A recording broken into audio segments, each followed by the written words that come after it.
రొయ్యల బిర్యానీ. ముందుగా కుక్కర్ పెట్టి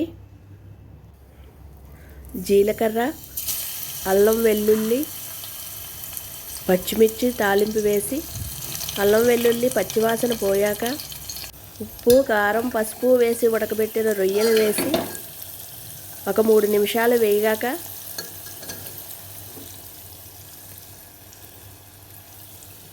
కడిగి పెట్టుకున్న బియ్యం వేసి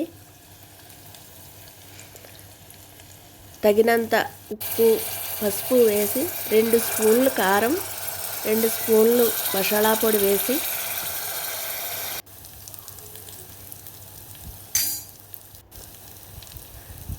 బియ్యం సిమ్లో ఒక 5 నిమిషాలు వేపాలి.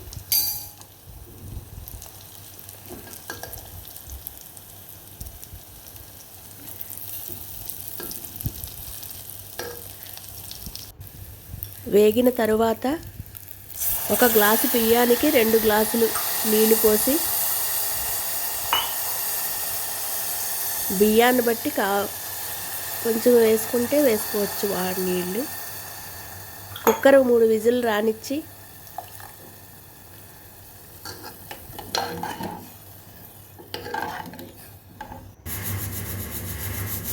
ఒక 3 నిమిషాలు సిమ్లో పెట్టి కట్టేయాలి. రొయ్యల బిర్యానీ రెడీ.